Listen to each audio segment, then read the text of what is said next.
Hello, it's my great privilege to introduce to you the Reverend Wonke Buqa, Reverend Dr. Wonke Buqa. Wonke is a colleague and a friend, and we've known each other for quite some time.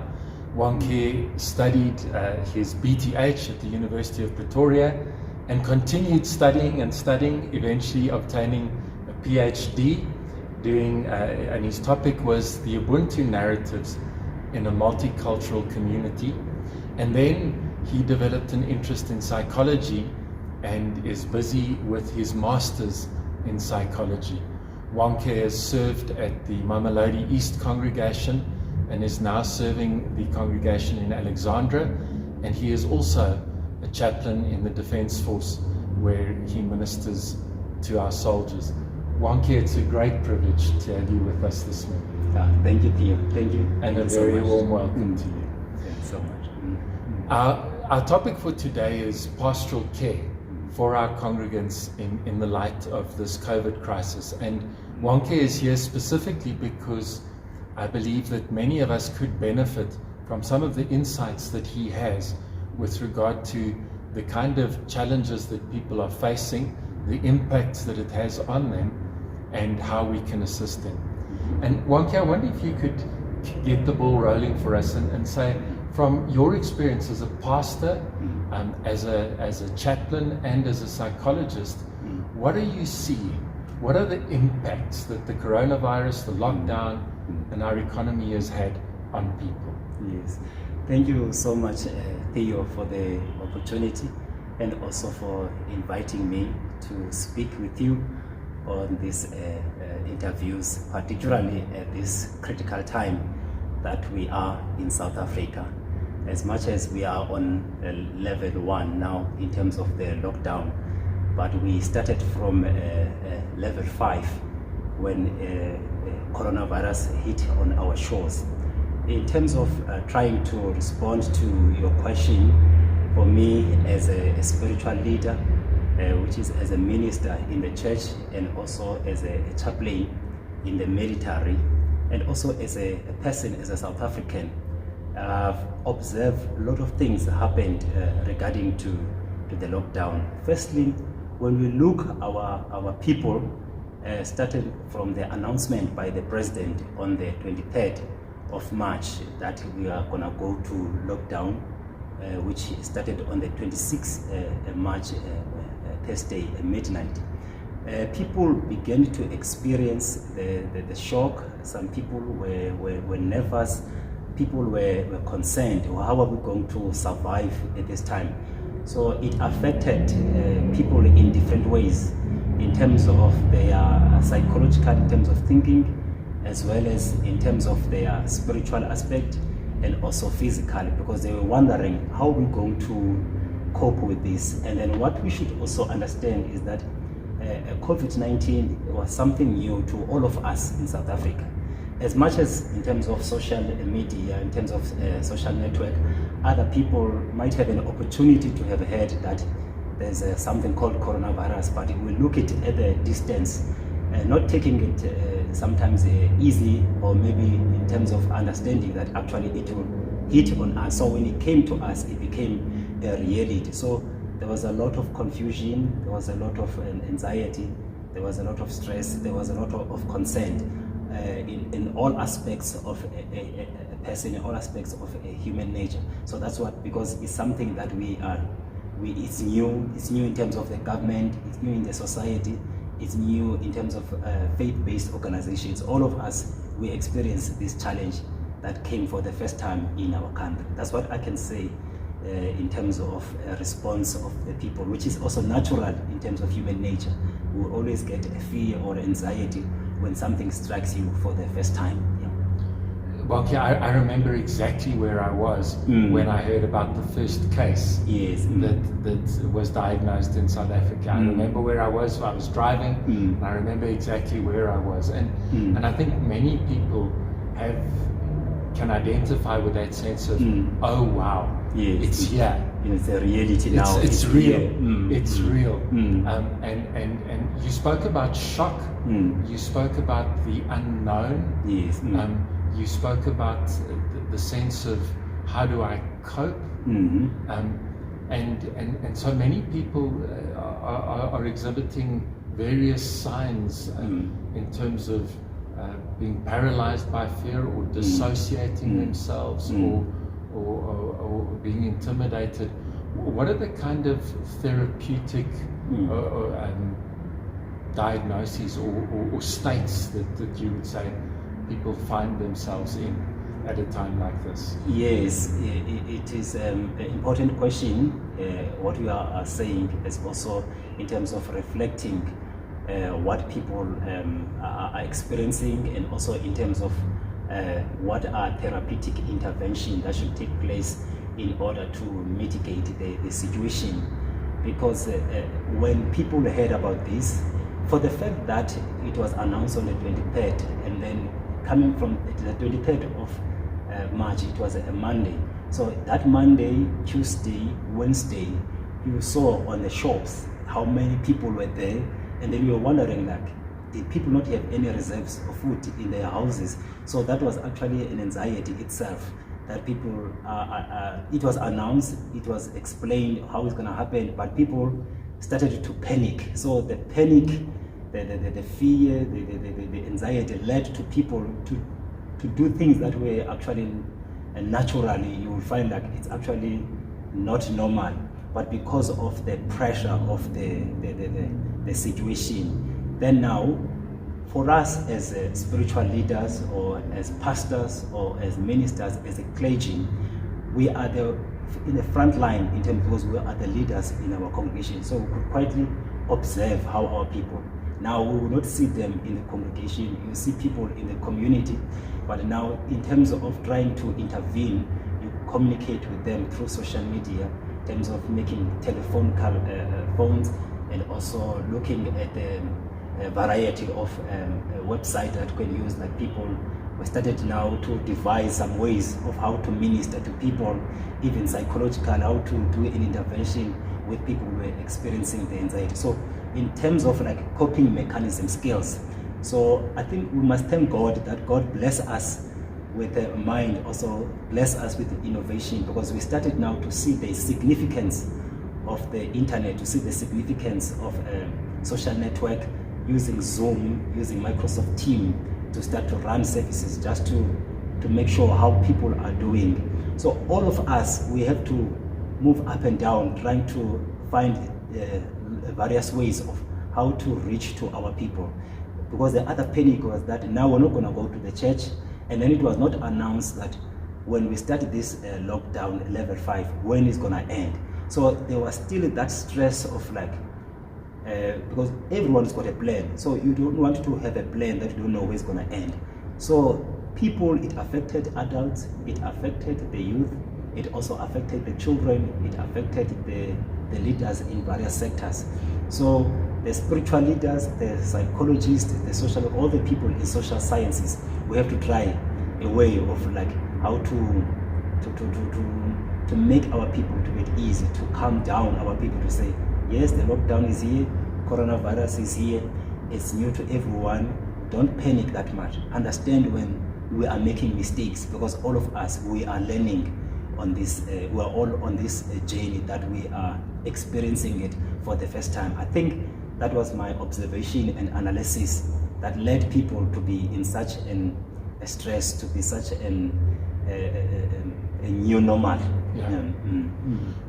Wonke, to a great degree, we've gone past that first stage of the shock and the unknown and the uncertainty. We're now 6 months into after lockdown, and for Zimbabwe and Zambia, very similar situations. Now we're at the place where we're having to start to go back to normality. Normality. Yes.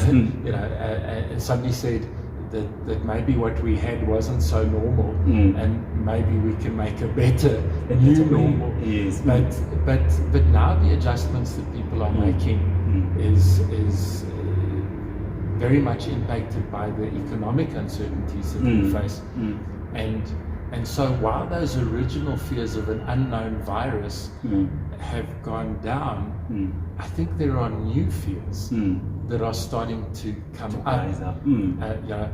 Will I keep my job? Many folk in our congregations are facing pay cuts, retrenchments, or if they were unemployed before lockdown, it's going to be even harder to find a job afterwards.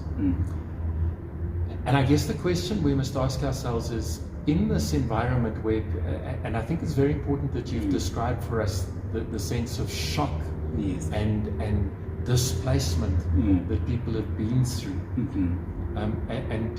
And so when we come to a counselling situation, when the phone rings and somebody asks to speak to us or asks to see us because they're struggling, how should we approach those counselling appointments? And what would be some of the thoughts and ideas that you would share with us in terms of helping people?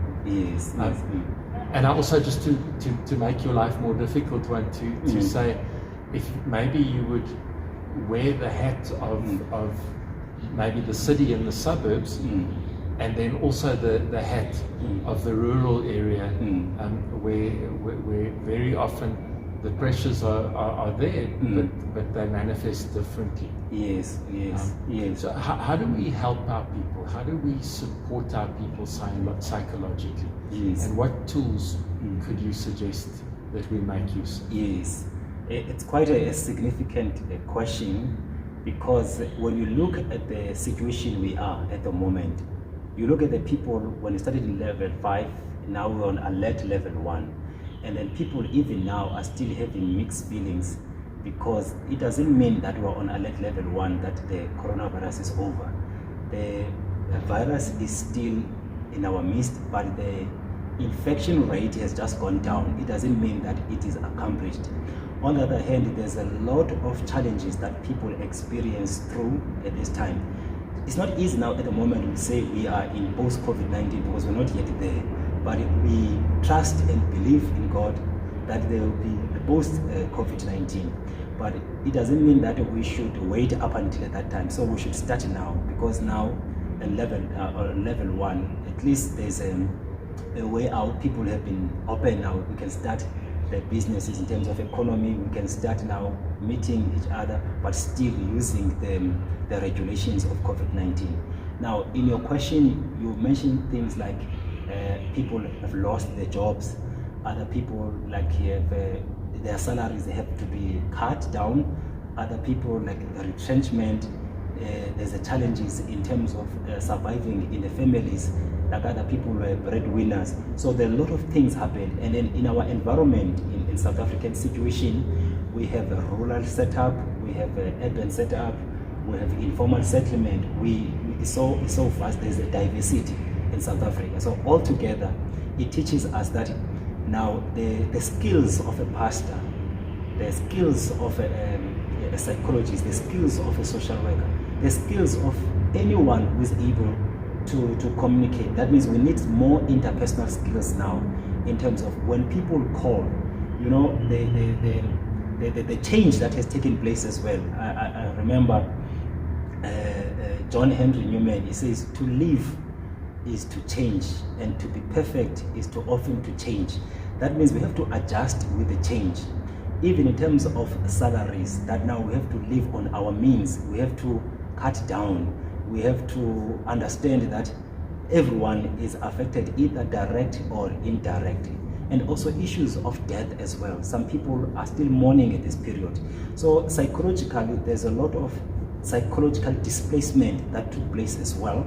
People projecting their anger to other people, projecting their anxiety to other people, not intentionally, because of that effect of the lockdown, that effect of the COVID-19. But someone has been working, now suddenly has lost job.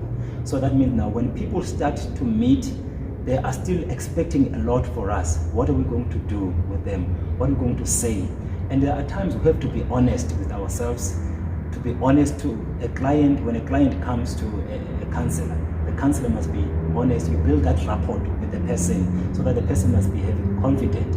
Not always you have the answers, but to speak with the person, to calm the person, to let the person narrate his or her story, and to listen the person. It gives that sense of like, at least there's someone who's with me, at least there's someone who's journeying with me. And people will be coming with different challenge, different problems that they experience. Some is children, some they could not have money that they can take back their kids to school. So some they're affected in the family. So there's a lot of things that are taking place, that are still going to take place in post-COVID-19. So I think at this period is for us to start to search in terms of a theology, what God says, the theology of faith, the theology of hope, to give people the hope.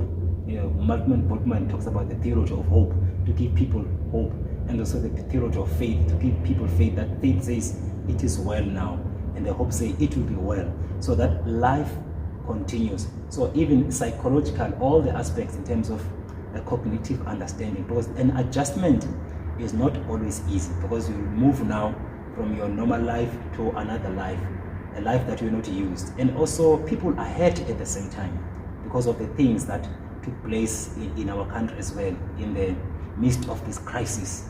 Because while the crisis continues, there's also people who took advantages of that. So I would say in a nutshell, the skills that we've been taught in terms of our academic learning, and also we used to sit up in an environment where we do counseling, in an environment where in our preaching is counseling as well, in our prayers in counseling, in our singing is counseling, and also looking at our cultures in terms of variety of our culture. People have lost a lot, and I think it's going to be a journey that will adjust into it. All of us will be experiencing this a new normal as the time continues. It's not something that is going to be a quick fix, or something we have a theoretical approach that say this theory is going to work, this theory is not going to work. We'll try by all means to integrate our theology, integrating with the psychology, and also how we approach our people,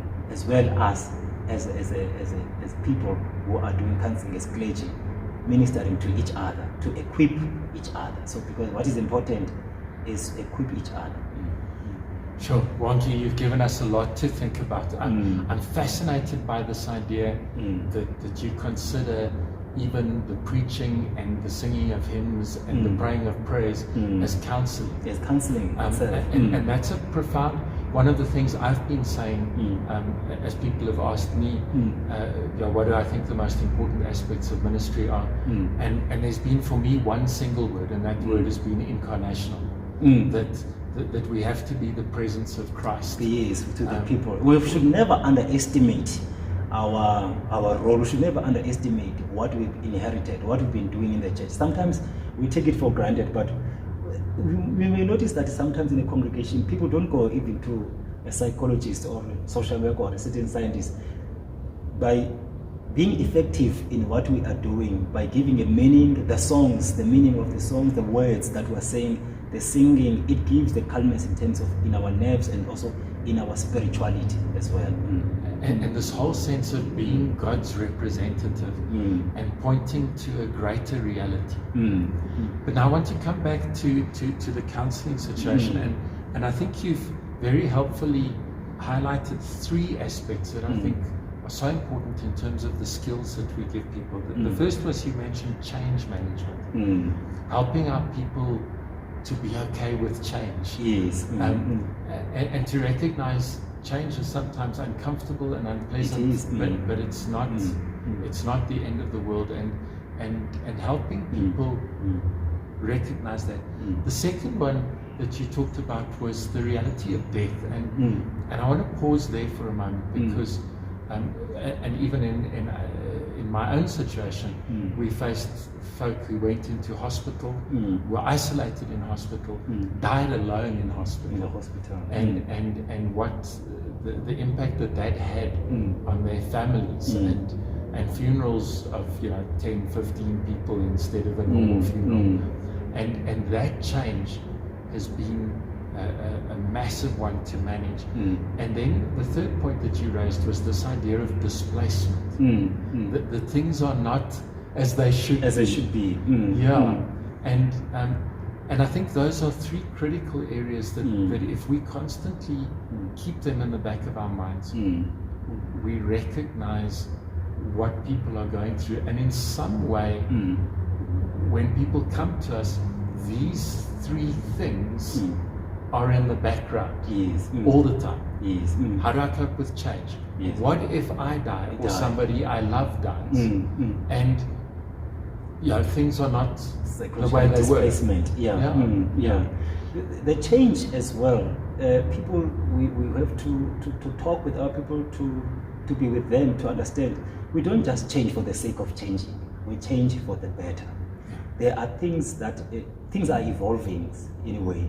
There are things that were used with them, but now with COVID-19, it actually compelled us, whether you like it or not, it compelled us to change, to adjust. So that is the pressure that people experience. You feel like your freedom is taken away, your space is taken away. You feel like you are limited in your own country, in your own environment, in your own space that you are used to. So that change was kind of like very forceful to us. But for the sake of saving lives, that's another significant part of it. For the sake of saving lives. I want to come back to the other part of what you were saying about displacement is that I'm mad because my gogo died, but I take it out on the leaders, and I blame the president, or I blame the, and this thing of displacement, that, or a dad is mad because he's losing his job, and he yells at his wife. And I think it's very important to recognize that very often the people who come to us with an issue over here, the real issue may be far underneath.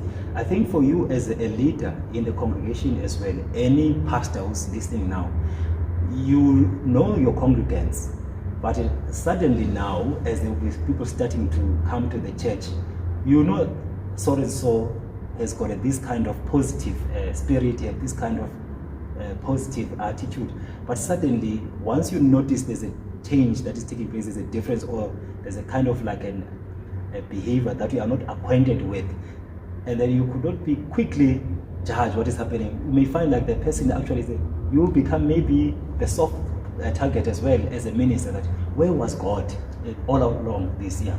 I lost my job, I'm with my wife, I'm with my son. Now there was not even a prophetic word to say so that I should be ready about this. Why, all those things, people will be wrestling now with God, challenging. It's not wrong to ask God. It's not wrong to ask questions.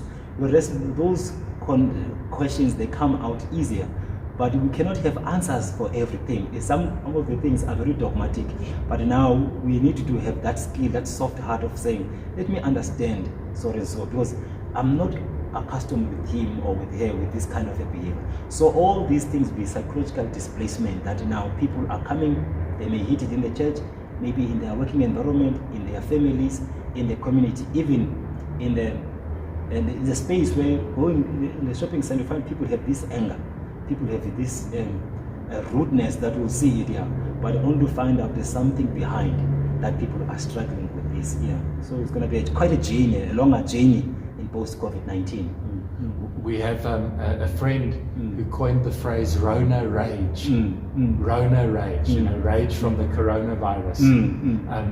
And this Rona rage thing, that people are angry at things that they can't touch, but they express their anger at things that they can touch. Yes, because other things are tangible, other things are not tangible. So you can displace that to something that you see, whereas it's actually in your subconscious mind, not in your conscious mind. So there's a lot of work in post-COVID-19 that will take place, which is we start right now in alert level 1. Now, Wonke, I know one of your interests is narrative therapy, and if my understanding of narrative therapy is correct, the idea is that we don't too quickly go to solutions when we're with somebody and trying to assist them. But that in fact we get them to tell their story, but then also to imagine how that story can continue in a more constructive way.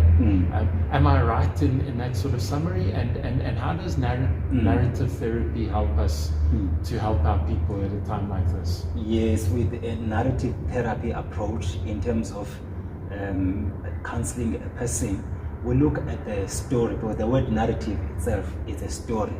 Now, a narrative from David Epstein, he says, people are naturally having a mechanism, a skills to cope in their challenges or to cope in their problems. And people are not a problem. A problem is a problem.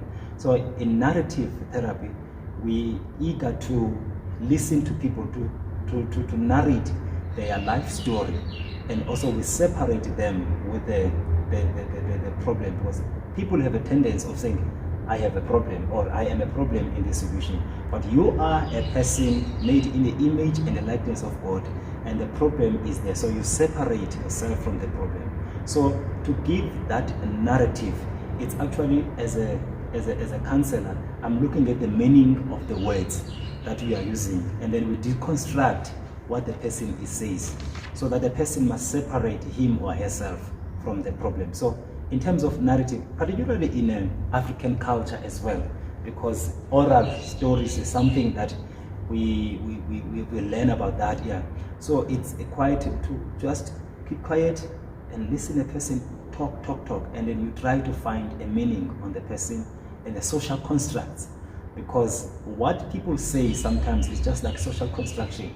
So what meaning they come up. So people will be narrating what is happening when it was announced the lockdown, what happened in their families. So we listen to those stories to find out, to get the meaning and ask the person. So narrative therapy can help us as well. There's a lot of methodologies anyway that people use, whatever you are comfortable with it. Yeah. So the meanings, the understanding, the constructions, or what people are saying, or do they understand, or you ask them to say that again. Do you understand what we're saying? What is the meaning of this here? Because the life has got a meaning, the life has got a value. So now coronavirus has made people sometimes to lose a meaning in life. So now we have to retract the people, like to come back that there's still life, there's still meaning of life, there's still value, you still are privileged. And then we should reassure the people that you are so privileged that you are still here. God is still with us. God is still journeying with us. Yeah. So they must not underestimate that whatever challenges they're experiencing, they must also still appreciate the gift of life.